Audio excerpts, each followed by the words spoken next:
এসে পৌঁছানো বিশিষ্ট অতিথি শ্রী প্রলয় বসুকে। প্রলয়, আপনি প্লিজ মঞ্চে চলে আসবেন। ওকে না আপনি বলতে আমার খুব খারাপ লাগছে, কিন্তু বলতেই হয়, কারণটা আমি বলবো আপনাদের এক্ষুনি বলবো কেন ওকে আপনি বলতে আমার খুব খারাপ লাগছে। ও সম্পর্কে কিছু কথা আমি বলিনি, মানে ওর একটু পরিচয় দিয়ে নিয়ে। এই প্রলয় বসু যার কথা আমি বলছি, ইনি হচ্ছেন আমার বাল্যবন্ধু। মানে আমরা খুব ছোটবেলা থেকে একসঙ্গে পড়াশুনো করে বড় হয়েছি। তো তাকে আপনি বলতে কেমন লাগে বলুন তো? কিন্তু বলতেই হবে, কিছু করার নেই, এটা স্টেজ। উনি এখন বিশাল মানুষ, উনি এখন বিশিষ্ট অতিথি আমার, অতএব ওনাকে আপনি আমাকে বলতেই হবে। প্রথমেই বলি, যার প্রথম পরিচয়, তিনি রাষ্ট্রপতি পদকপ্রাপ্তর জন্য মনোনীত এবং তিনি অত্যন্ত মেধাবী, সাহিত্যমনস্ক। এই মানুষটি পেশাগত দিক দিয়ে নির্ভীক, সৎ একজন পুলিশ অফিসার। দেখে মনে হয় না, যদিও আমারও মনে হয় না। শুধু কবিতা নয়, গল্প, প্রবন্ধ, এমনকি ভ্রমণ কাহিনী, সব ক্ষেত্রেই তার অবাধ জনতা। 1987-88 সালে রশ্মি পত্রিকায় লেখালেখি শুরু করে। বিখ্যাত পত্রপত্রিকায় আজ তিনি পরিচিত নাম। 3টি জনপ্রিয় কাব্যগ্রন্থ তার প্রকাশিত।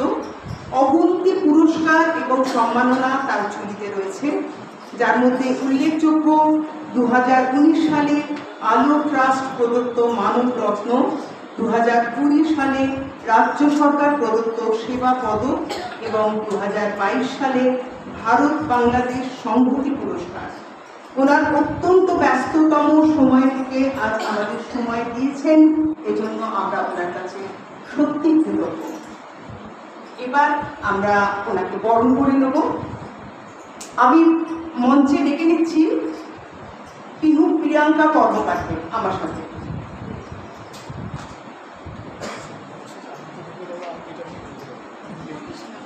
হ্যাঁ, আমি কিন্তু সুজাতার সঙ্গে প্রলয়বাবু একদম আপনার মন্ত্রে পোষণ করছি, কারণ বন্ধু বন্ধুই হয়, একদম বন্ধু বন্ধুই হয়। সে যেখানেই পৌঁছাক, সে যে উচ্চতায় পৌঁছাক, সে বন্ধু বন্ধু। আচ্ছা, প্রলয় আমাকে বলছে তোকে আমি কিন্তু আপনি আপনি বলতে পারবো না, তোকে আমি তুই বলবো, ভাবুন একটা। আমি ওকে আপনি বললাম, ওকে থেকে তুই বলবে।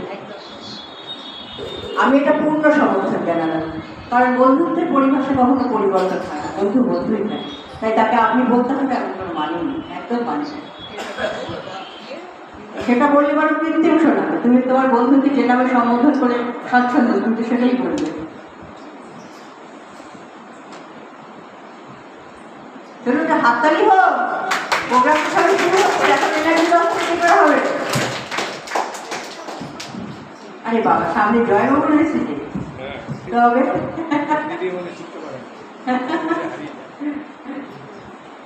শিল্পীরা হারিয়েই যায়, সেটাই শিল্প সত্তা।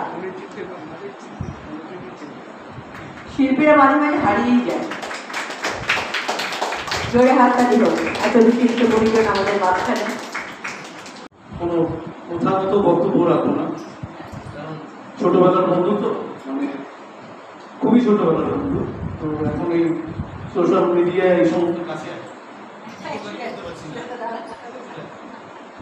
তো মানে সেই সময় একসাথে কোচিংয়ে পড়তে যেতাম, বৃষ্টিতে ভিজে যেতাম, আবার পড়া বুঝতে না পারলে, হ্যাঁ মেধাবী ছিলাম কিছুটা, বাড়ি চলে আসতো, হ্যাঁ এটা বুঝিয়ে দিই না। তবে আমাকে একটু বলতে যে ওনা খুব বোকা বোকা ছিল, ও যে পুলিশ অফিসার হবে এটা আমি ভাবতেও পারিনি। কিন্তু প্রচন্ড ক্যাবলা টাইপের ছিল।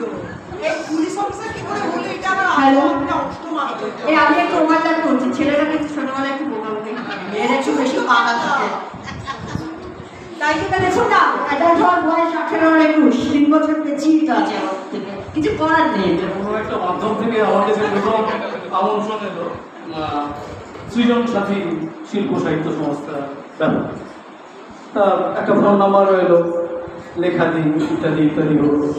দাদার সাথে, মানে সুজাতার হাজব্যান্ডের সাথে ওভার টেলিফোন কথা হলো। এবারে যখন ও কথা কথা বলছে, আমাকে লেখা চাইছে, আমি নাম্বারটা হোয়াটসঅ্যাপে নোট করবো। দেখুন প্রগতির কি অদ্ভুত ব্যাপার। এবার মুখটা দেখে আমি বললাম যে আরে এতক্ষণ তো আপনি করছিলাম, তো মুখটা দেখার পরে আমি ওকে বললাম যে একদম সরাসরি ফোন করলাম, বললাম যে তুই কি চিনতে পারছিস? তো তাকে আমি আপনি কি করে বলবো এখন? মাঝখানে একটা পোর্শন আমি বলি, যেটা খুব মানে আমার কাছে খুব হাস্যকর লেগেছে। আমার হাজবেন্ড মানে সচরাচর পছন্দ করে না কোনো ছেলের ফোন টোন আসুক আমার ফোনে, খুব একটা পছন্দ করে না, তো সব এটা করে না। এবার ও ফোন করেছে, এবার আমি অনেকক্ষণ ধরে ওর সঙ্গে হেজিয়েছি, গল্প করেছি, হ্যাঁ আমি এই করি ওই করি সেই করি, আমি এখানে থাকি, এখানে বাপের বাড়ি ছিল, ওখানে শ্বশুর বাড়ি ছিল, এই স্কুলে পড়েছি। এবার ও তো দেখে দেখে ও ফেসবুক খুঁজছে। এবার তারপরে আবার ও ফোন এসছে আমার ফোনে, আমি তখন আমার রান্না করি।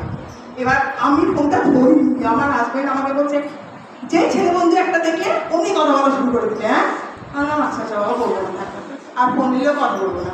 এবারে ফোনটা এসছে, আমি ধরিনি ভয় থেকে। তারপরে ও করেছে কি, আমার হাজবেন্ডের করে ফোন করেছে, বাকিটা করতে গেছে। ওনাকে পরিচয় দিলাম, বললাম যে ফোন ওকে দিন, ও তো আমার ছোটবেলা পৌঁছে বন্ধু। তো এইভাবে সোশ্যাল মিডিয়া আমাদেরকে আবার ফিরিয়ে দিল, আমার সামনে বসে রয়েছে সুচন্দা, তো এসছে আমার সাথে একটা পত্রিকা, নিরবন্ধ পত্রিকা সম্পাদিকাও আসছে, তো আমার থেকে অনেক জুনিয়র যাচ্ছে। কিন্তু এইভাবে সোশ্যাল মিডিয়া আমাদেরকে সমৃদ্ধ করে চলেছে।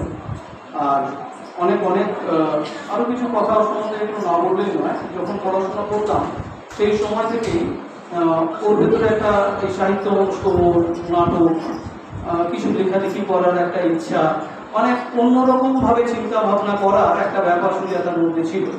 তো সে আমার বাড়ির উঠেই থাকতো প্রায় কিছুটা ওর সম্বন্ধে একটু বেশি বলতে পেরেছি, কিছু মনে করবো না, সব জায়গাতেই তো প্রথাগত কথাবার্তা বলি। তো বলবে বল, ওর সামনেই তোকে ফোন করেছি, ওকে ভাবছি না। তো যাই হোক, বহু অনেক বড় বড় কথা আমার সঙ্গে বলেছে। আমি এখানে একজন সাহিত্য মনস্ক মানুষ হিসেবেই এসেছি, আর অবশ্যই ওর পাশে দাঁড়াবার জন্য এসেছি। আজকে তো স্বাধীনতার ৭৮তম বর্ষপূর্তি 15ই আগস্টে গেল।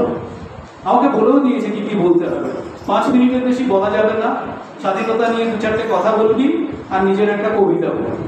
আচ্ছা ঠিক আছে, ঘড়ি দেখা শুরু করি। দেখুন এখানে তো অনেক কচিকাচারাও রয়েছে, ওদেরও কিছুটা জানা দরকার। এই 15ই আগস্ট 1947 সাল কিভাবে স্বাধীনতা দিবস হিসেবে নির্বাচিত হয়েছে।